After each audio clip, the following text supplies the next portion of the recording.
Nah, puji Tuhan, saudara, haleluya. Saya dikasih tema, jangan lupa bahagia. Sebelumnya, saudara bisa lihat kaos saya. Nih, kaos saya tulisannya sebelum tidur, saudara ya. Jelas nih, kalau saudara nggak, ya saya mau promosi dulu dong. Saudara, nanti malam adalah edisi ke-105. Saya ada program sebelum tidur. Kita bahas 1 jam firman Tuhan, jam 9 sampai jam 10. Di live di Facebook dan Instagram. Jadi kalau saudara nggak kemana-mana, boleh dengar di situ. Tambah lagi teman-teman saudara ya. Begitu saudara bisa berteman ribuan orang ya. Walaupun yang nonton cuma 1000, 2000, 1500, 500 orang. Tapi saya percaya firman Tuhan harus disampaikan. Nah, saya memilih Amsal 16 ayat 20 ya dalam persiapan renungan hari ini menjadi pengantar ya. Walaupun saya tidak membahas bagian dari kitab Amsal. Di dalam Amsal 16 ayat 20 dikatakan, siapa memperhatikan firman akan mendapat kebaikan. Dan berbahagialah orang yang percaya kepada Tuhan. Ya, saudara. Setelah ini saya akan share PDF-nya ya. Saya mestinya tadi saya dibuka, saya jadi host-nya, kita bisa PowerPoint-nya jalan. Tapi sudahlah, next time ya. Ini yang menarik, saudara. Siapa memperhatikan firman akan mendapat kebaikan dan berbahagialah orang yang percaya kepada Tuhan. Ya, tema hari ini jangan lupa bahagia. Bahagia kalau saya lihat di dalam kamus artinya keadaan atau perasaan yang tentram. Itu orang bahagia. Jadi kalau saya lihat saudara tentram-tentram, nih mukanya nih walaupun muka-muka belum bayar listrik atau muka-muka apa, itu namanya bahagia ya. Bahagia itu artinya beruntung ya. Tadi kesaksian dikasih pekerjaan lagi 3 tahun ya kan. Bahagia saudara ya. Suaminya memberi kesaksian, wajahnya tenang aja tapi istri di sebelahnya tersenyum. Saudara nggak perhatiin, kalau saya merhatiin ya kan. Puji Tuhan ya, berarti mereka bahagia. Nah, bahagia itu saudara, untuk menjadi bahagia caranya sederhana, kita hanya memilih ya.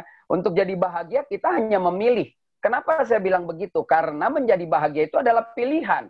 Seseorang bisa jadi bahagia nggak ditentukan pekerjaannya, nggak ditentukan mobil dan rumahnya, nggak ditentukan seberapa ganteng suaminya, seberapa cantik istrinya, ya kan, seberapa hebatnya dia liburan, tetapi bahagia adalah pilihan.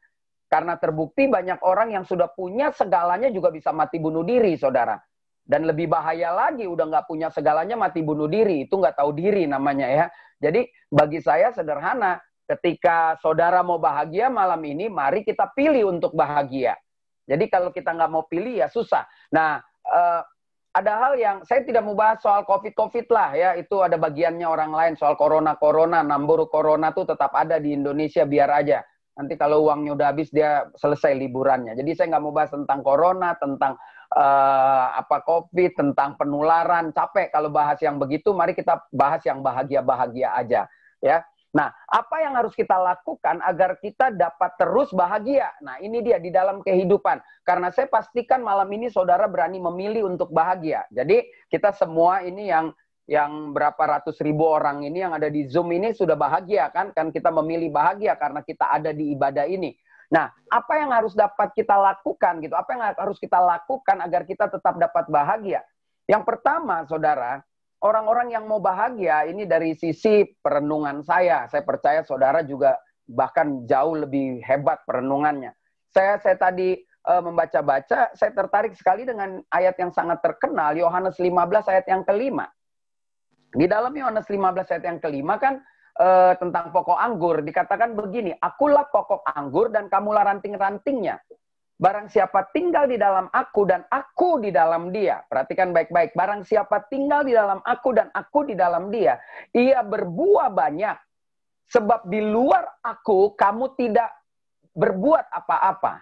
Ya, jadi bagi saya orang yang bisa berbuat sesuatu bersama Tuhan itu adalah orang bahagia.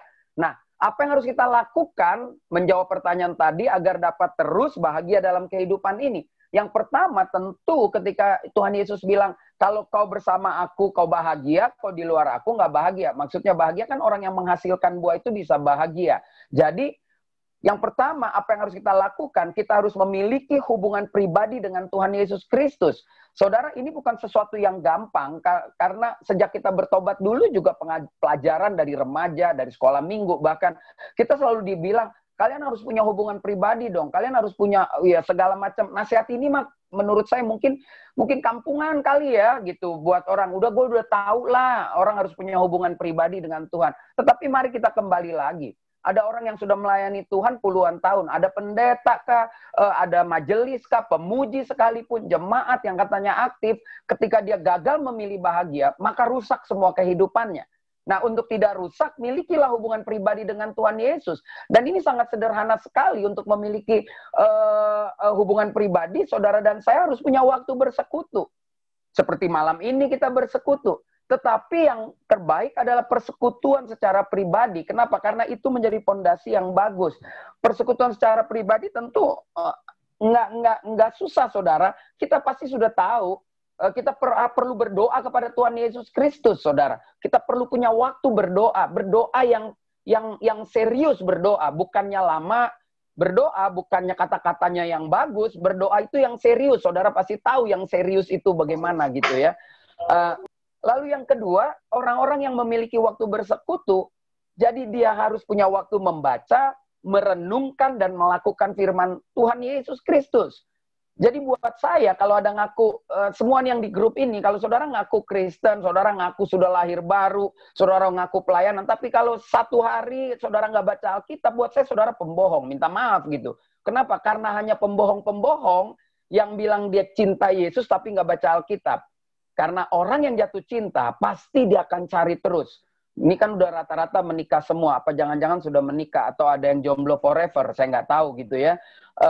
Bagi saya, sederhana sekali gitu. Kalau orang namanya jatuh cinta, dulu yang pacaran ya, atau ketika saudara, zaman saya umurnya, itu ada yang 57, saya 54. Zaman kita pacaran mana ada menyatakan cinta dengan WhatsApp. Kalau terima surat itu kayaknya bangga banget. Aduh, iyalah. Pakai nyanyi lagi, surat cintaku yang pertama, membikin hatiku terlena. Walah, luar biasa sekali, ya kan? Nah, bagi saya kalau dia nggak cari surat cintanya, mana mungkin dia bisa lebih dalam lagi mencintai. Yang kedua, orang yang memiliki waktu untuk bersekutu, pasti dia punya waktu memuji dan menyembah Tuhan Yesus Kristus. Nggak perlu sebagus Wilma, nggak perlu sebagus suaranya Bro Jimski, nggak perlu. Karena memuji dan menyembah itu urusan pribadi saudara sama Tuhan. Saudara boleh nyanyi, memuji, menyembah di rumah dengan bebas. Tapi ya kalau di depan mimbar gereja, jangan. Itu jatahnya Bro Jimski dengan Sis Wilma. Kalau suara kita hancur, kita muji Tuhan, Tuhan memang dengar. Tapi jemaat enak, saudara. Jemaat bisa pulang sebelum firman Tuhan. Jadi, tetapi ketika punya konsep mau punya hubungan pribadi dengan Tuhan dan mau memiliki waktu untuk bersekutu, maka 3 prinsip ini harus jelas. Doa, firman Tuhan, sama meninggikan, memuji, menyembah Tuhan. Gitu loh. Biasanya saya kalau pelayanan kan dikasih minum. Nih anak saya yang antar minum. Saya minum kopi kenangan sambil khotbah kan. Nanti bonnya saya kasih Jimski aja. Ya. Nah, ini yang menarik, saudara. Bagi saya ini suatu hal yang luar biasa yang perlu kita renungi di dalam kehidupan ini. Nah, kenapa saya bilang kita harus memiliki waktu bersekutu? Wow, kalau ada orang Kristen bilang begitu, mengapa kita harus? Wah, dia belum bertobat. Mari kita lihat di dalam Markus 1 ayat 35. Nanti saya setelah amin ini, sebelum ayam berkokok, saya akan kirim PDF-nya, boleh di-share ya. Di dalam Markus 1 ayat 35 dikatakan begini. Pagi-pagi benar, waktu hari masih gelap, ia bangun dan pergi keluar. Ia pergi ke tempat yang sunyi dan berdoa di sana. Oh, haleluya. Yesus saja pagi-pagi benar bangun berdoa cari tempat sunyi. Iya kan? Saya pakai handphone. Kalau saya co-host, saya harus pindahin lagi ke laptop. Jadi sudah nggak apa-apa ya. Terima kasih host sudah mindahkan. Nah, ini yang menarik bahwa Tuhan Yesus saja berdoa. Saudara sebagai hamba Tuhan, saya punya konsep mungkin berbeda dengan banyak hamba Tuhan. Nggak apa-apa, kalau beda jangan bilang sesat. Ya, kecuali saya bilang Yesus bukan Tuhan, baru sesat. Bagi saya berdoa, nggak harus juga selalu pagi. Kalau Yesus pagi-pagi benar, saya tahu Yesus itu fansnya banyak. Yesus itu kalau habis breakfast, habis makan pagi, keluar orang sudah banyak nungguin dia. Jadi dia nggak bakal ada waktu untuk berdoa. Makanya Yesus kalau berdoa pagi-pagi banget, sama malam-malam banget gitu loh saudara ya. Saya juga nggak nyarankan saudara untuk nggak usah berdoa pagi-pagi, enggak. Karena kalau kita kerjanya satpam, bagaimana kita mau doa pagi jam 4, rumah kita kemalingan, kan begitu. Tetapi setiap orang harus menyediakan waktu untuk berdoa. Berdoa dengan serius, berdoa bukan seperti kita mau makan, ya Tuhan berkatilah makanan ini, amin. Itu kan, itu buat saya bukan berdoa, itu basa-basi, ya kan. Nah, berdoa itu bukan juga berarti saya minta maaf kalau di antara ini ada pendoa yang hebat, karena setiap orang dipanggil berbeda-beda. Jangan saudara pikir saudara bisa berdoa 3 jam, terus nih orang cuma berdoa 10 menit ngantuk, orang ini imannya lebih lemah dari kita. No, setiap orang dipanggil berbeda-beda. Jadi ketika kita mulai mengukur orang, nanti kebahagiaan kita hilang. Nah, bagi saya yang penting sebelum aktivitas kita berdoa, sebelum mata kita tertutup malam hari kita berdoa, bahkan sebelum kaki kita kena lantai bangun tidur kita berdoa, cukup mengatakan, buat saya mengatakan terima kasih Tuhan, thank you Jesus, buat saya itu sudah doa yang luar biasa. Daripada saudara doa panjang-panjang, malaikat pun dengarnya capek. Itu aja yang diminta Tuhan, supaya suami saya pulang dari perselingkuhannya. Tuhan, supaya istri saya kagak boros. Tuhan, bayar listrik. Tuhan, capek nanti lama-lama, saudara ya. Nah, ini yang menarik. Jadi, saya memegang apa yang dilakukan Tuhan Yesus di dalam Markus 1 ayat 35. Pagi-pagi benar, Yesus menyediakan waktu berdoa dengan tenang, tidak diganggu oleh siapapun. Cari waktu untuk kita berdoa. Sekali lagi, bukan soal panjang, bukan soal indahnya kata-kata, bukan soal pendeknya, tetapi soal hati kita. Kita memiliki waktu untuk bersekutu, sehingga hubungan pribadi kita dengan Tuhan Yesus itu selalu baik adanya. Dan kalau itu selalu baik adanya, maka yang terjadi, saudara dan saya akan dapat terus bahagia. Puji Tuhan, haleluya. Ya, saudara lihat kiri kanan saudara, kalau yang berdua bilang begini, miliki waktu bersekutu dong. Ayo, Bu Wilma bilang sama Jimski, jangan cuma main keyboard aja, miliki waktu untuk bersekutu. Jimski juga bilang dong sama Wilma, lu juga jangan tiap hari Minggu aja ke Ciputra, nyanyi-nyanyi, pimpin pujian. Punya waktu bersekutu. Kan begitu saudara ya. Ya, Ibu Weni Tompira tuh bilang tuh sama sebelahnya, nggak ada orang ya. Ya. Nah, jadi bagi saya ini sesuatu hal yang penting ya. Ibu Desire bilang tuh sama sebelahnya, ini Pak Renner Sitorus bilang sama Bu Pinkan, Mama 3 tahun lagi Papa bekerja, mari kita bahagia. Kan begitu. Nah, 3 tahun itu waktu yang pendek. Ya, bayangin aja Joko Chandra aja kabur udah 20 tahun lebih, nggak terasa ya. Nah ya, ada Ilona Sophia, kayaknya sendiri atau berdua. Kalau sendiri teriak-teriak aja bilang, Tuhan aku mau punya waktu bersekutu ya. Ada Ibu Rita Erawati bilang, terima kasih Tuhan, saya akan bersekutu. Ferry Sairang, saya mau bersekutu Tuhan. Lydia Francisca, Levitania, Bu Lydia, wah semua kalau saya sebutin satu-satu bisa bubar acara kita. Ya, jadi yang pertama itu. Yang kedua, saudara, mari kita belajar apa yang harus kita lakukan agar bahagia yang sudah kita miliki tetap terjaga. Yang kedua, bagi saya menarik sekali di dalam Kolose 3 ayat 17. Di dalam Kolose 3 ayat 17 dikatakan begini, segala sesuatu yang kamu lakukan dengan perkataan atau perbuatan, lakukanlah semuanya itu dalam nama Tuhan Yesus, sambil mengucap syukur oleh Dia kepada Allah Bapa kita. Wow, puji Tuhan. Lihat, apa yang harus kita lakukan agar kita tetap bahagia, saudara? Yang harus kita lakukan adalah kita tetap semangat dan mengucap syukur dalam melakukan tugas dan tanggung jawab kita dengan takut akan Tuhan Yesus Kristus. Saya percaya sahabat kita tadi yang ditambah 3 tahun lagi kerja, pasti dia kerjanya semangat, dia kerjanya tahu ngucap syukur, dia tahu melakukan tugas dan tanggung jawabnya, dan dia takut sama Tuhan, sehingga dia bisa dipromot, bahkan ditawarin ya. Untung aja tenaga kerja kita melarang, tetapi dia itu mungkin salah satu bukti kesaksian yang bisa menguatkan bagian kebenaran firman Tuhan ini. Kalau dia tidak tanggung jawab, tidak mungkin dia ditawarin untuk tambah lagi 3 tahun, kan begitu. Haleluya. Istrinya senyum dong, tepok-tepok pundak suaminya biar belanja besok hari Minggu, ya kan. Nah, ini luar biasa sekali ya. Nah, jadi yang kedua, tetap semangat dan mengucap syukur dalam melakukan tugas dan tanggung jawab kita dengan takut akan Tuhan Yesus Kristus. Jadi apapun yang kita lakukan dengan perkataan, dengan perbuatan, lakukan semuanya dalam nama Tuhan Yesus. Nah, semangat mengucap syukur itu, mari kita lihat saudara, ada 2 bagian yang penting. Semua yang kita lakukan itu hanya harus untuk kemuliaan Tuhan ya. Saya percaya orang-orang yang bekerja senang sekali, dan ingat ayat Kolose 3, lanjutnya 23. apapun juga yang kamu perbuat, perbuatlah dengan segenap hatimu seperti untuk Tuhan dan bukan untuk manusia. Jadi orang-orang yang sudah memilih bahagia, maka yang pertama dia harus punya hubungan pribadi yang baik dengan Tuhan. Dan yang kedua, di dalam kehidupannya dia harus punya semangat. Dia harus berani mengucap syukur. Dia harus berani terus melakukan tanggung jawabnya. Jadi jangan bilang ada corona jadi males. Jangan bilang, ini kayaknya nih dagang juga sepi. Ya kan, ya sepi lah karena perkataan kita sepi.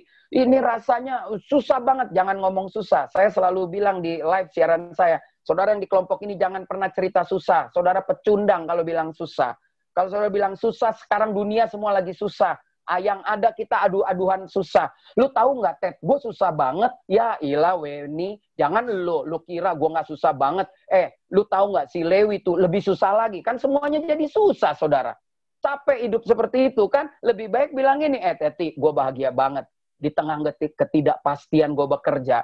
Tuhan itu luar biasa. Makanya gue mau bilang sama Weni Tompira tuh. Si Weni tuh harus benar. Lu jangan pernah takut, Wen. Tuhan pelihara kita. Lu lihat tuh hidupnya si Lewi. Biar pelit-pelit gitu, dia diberkati. Kan enak gitu loh, saudara. Kan kalau ngobrol begitu enak. Tapi ini kita kalau ngomong susah melulu. Susah, saudara. Ya, bagi saya sederhana sekali. Ya Bu Desire, kita harus gembira. Kita harus semua semangat mengerjakan dengan tanggung jawab, ya kan? Ya, betul nggak Ibu Evi Sidaurung? Ya, harus punya semangat. Ya, semangat gitu. Jadi saya percaya orang-orang yang semangat pasti luar biasa, ya kan? Luar biasa sekali lah gitu ya. Nah, ini menjadi pelajaran. Apapun juga yang kamu perbuat untuk Tuhan. Jadi orang yang semangat, orang yang mengucap syukur, orang yang melakukan tugas, tanggung jawabnya itu pasti kita lihat ciri hidupnya. Ciri hidupnya semua yang dilakukannya hanya untuk kemuliaan Tuhan. Karena apapun yang kamu lakukan seperti untuk Tuhan. Betul nggak Bu Julia Mulyono sama Ibu Kartini? Dia lagi masuk ke kulkas kayaknya, jadi gambarnya kaku. Iya kan, dia masuk kulkas, gambarnya kaku ya. Tapi ya nggak apa-apa lah, mungkin dia belum mandi, jadi dia nggak mau live, ya kan. Puji Tuhan. Nah, yang kedua, orang yang semangat mengucap syukur dalam melakukan tugas dan tanggung jawab, bukan saja dia lakukan hanya untuk kemuliaan Tuhan, tetapi orang yang seperti ini adalah orang yang selalu berusaha bekerja keras tentu dengan pertolongan Roh Kudus, menghadirkan Kristus di dalam setiap aktivitasnya. Saudara, hanya orang-orang yang berani menghadirkan Kristus di dalam setiap aktivitasnya, itulah yang bisa dikategorikan dia berbahagia sekali. Makanya Paulus di dalam suratnya kepada di Korintus, di dalam 2 Korintus 3 ayat yang kedua dikatakan begini, kamu adalah surat pujian kami yang tertulis dalam hati kami dan yang dikenal dan yang dapat dibaca oleh semua orang. Bahkan dikatakan kamu adalah surat terbuka. Firman Tuhan gak ditulis lagi di batu, tetapi di loh daging saudara. Nah, orang-orang yang mau menghadirkan Kristus dalam setiap aktivitasnya adalah orang-orang yang berbahagia. Mungkin tidak membahagiakan orang dunia. Kenapa? Karena kita tidak pernah kompromi dengan dunia. Itu persoalannya. Enak kalau Zoom sambil minum. Saudara nggak minum, minum aja. Nggak usah terlalu tegang. Kopi kenangan mantan lagi, saudara ya. Mantan terindah, ya kan? Pasti Jimski tahu, ya kan lagunya. Kenangan mantan terindah. Malaikat juga tahu, Pak Jimski, siapa yang jadi juaranya, ya. Nah, ini yang menarik sekali lagi, saudara. Ya, jadi yang kedua, apa yang harus kita lakukan agar kita tetap bisa mempertahankan kebahagiaan? Sekali lagi, kebahagiaan ditentukan oleh pilihan, ya. Kebahagiaan bukan karena bayangkan nih, tadi saudara kita ditawarin sama presiden direkturnya kerja 3 tahun lagi. Mungkin dia bahagia. Coba tanya istrinya, bahagia nggak? Nah, terus dia bilang, ya bahagialah namanya kerja. Nah itu dia sebetulnya kepaksa, ya kan? Tapi ketika dia bilang, kau bahagia? Waduh, sangat bahagia. Kenapa? Karena memang dia nggak diperpanjang pun saya bahagia. Kenapa? Karena bahagia itu adalah pilihan, kan begitu. Cuma bedanya kalau nggak diperpanjang, uang belanja agak berkurang sedikit. Tapi kalau diperpanjang, ya bahagianya agak bisa tambah lah ya. Apalagi akhir-akhir ini mall lagi diskon ya. Jadi yang kedua, tetap semangat dan mengucap syukur. Yang ketiga, saudara, apa yang harus kita lakukan agar bahagia yang kita miliki tetap konsisten dalam hidup kita? Ya, yang ketiga, tetaplah menjaga tensi dan suhu rohani melalui aktivitas rohani. Saudara tahu tensi? Ya dong. Saudara tahu suhu? Iya dong, tensi nih kalau tiba-tiba lagi habis kebaktian gini, Ibu Wilma bentak-bentak Pak Jimski, tensinya naik langsung, darahnya tinggi, ya kan, kejang-kejang, ya kan. Kalau saudara ke mall, dicek suhunya kan. Nah, saudara jangan percaya, cek suhu di mall, di depan pintu 36,2, begitu masuk lote 35,4, masuk S Hardware 32. Kita dari orang lama-lama jadi kadal, ya kan, dingin banget. Nah, ini yang menarik. Orang-orang yang mau bahagia, dia harus jaga tensi dan suhu rohaninya melalui aktivitas rohani. Apa itu tensi? Tensinya harus stabil. Saudara dalam kekristenan itu jangan juga terlalu cungung, melesat, jangan juga ke bawah. Biasa-biasa aja, tapi biasa-biasa yang bermakna ya. Maksudnya bukan Kristen biasa-biasa aja, Kristen mabok-mabok biasa-biasa aja. Itu yang sesuatu hal yang nggak biasa. Nah, bagi saya ketika kita menjaga tensi kita, maka kita tahu vitamin apa yang harus kita makan. Poin pertama tadi kan, kalau ada orang stroke, dia tidak menjaga tensinya. Dia ngaco, dia melakukan hal-hal yang tidak merawat dirinya sendiri. Lalu suhu, panas badan, saudara-saudara tahu dong gitu. Nah, jadi orang yang tetap menjaga tensi dan suhu rohaninya, perhatikan baik-baik di dalam Filipi 4 ayat 8. Inilah hal yang baik untuk kita jaga tensi dan suhu kita. Paulus bilang begini, jadi akhirnya saudara-saudara, semua yang benar, semua yang mulia, semua yang adil, semua yang suci, semua yang manis, semua yang sedap didengar, semua yang disebut kebajikan dan patut dipuji, pikirkanlah semuanya itu. Nah, kalau saudara sudah kita memikirkan hal yang baik-baik seperti ini, maka saya percaya tensi dan suhu saudara stabil. Ya kan? Terancam PHK tetap stabil. Hari ini nggak dapat THR kemarin tetap stabil ya. Bahkan dipecat pun tetap stabil. Biasa-biasa aja. Kenapa? Karena memang orang Kristen itu harus bergantung sama Tuhan. Nah, tetap menjaga tensi dan suhu rohani, ada dua bagian yang bisa menguatkan ini semua. Yang pertama, saudara perlu untuk menjaga tensi dan suhu ini, merenungkan dan melakukan perintah Tuhan Yesus untuk selalu bahagia. Jadi, untuk selalu bahagia, tadi poin yang pertama kan jelas, kita renungkan dan kita lakukan seperti apa yang dikatakan dalam Matius 5 ayat 1-12. Saya tidak baca ini karena panjang, tetapi pasti saudara tahu Matius 5 ayat 1-12 ketika Yesus pertama kali mulai mengajar di bukit. Nah, saya bacalah 2 ayat saja. Ayat yang kedua dikatakan begini, maka Yesus pun mulai berbicara dan mengajar mereka, katanya, waktu dia bicara, waktu dia mengajar, apa yang diajarkan pasti harus dilakukan. Nah, yang harus dilakukan tadi itu adalah sabda bahagia. Salah satunya saya baca ayat yang ketiga, yang pertama dari ucapan bahagia. Berbahagialah orang yang miskin di hadapan Allah, karena mereka lah yang mempunyai kerajaan surga. Ternyata orang yang miskin di hadapan Allah harus berani juga memilih bahagia. Saudara, kalau kita bahas lagi ke dalam, miskin bukan karena miskin nggak punya uang ya. Saudara, miskin di sini adalah waktu itu bicara orang-orang Israel yang bodoh-bodoh akan firman itu termasuk kalangan orang miskin.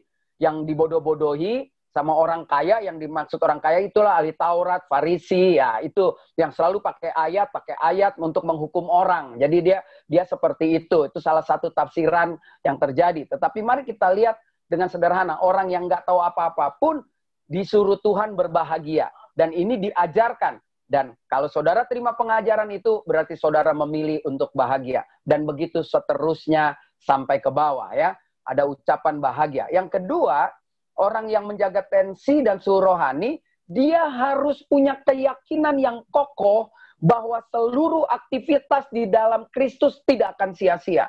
Maka dia menjadi orang bahagia. Ya kan? Jangan lupa bahagia bukan sekedar slogan. Tetapi ketika saudara bilang, gua mau bahagia, maka gua mesti yakin dan kokoh bahwa seluruh apa yang saya kerjakan ini tidak akan pernah sia-sia. Wow.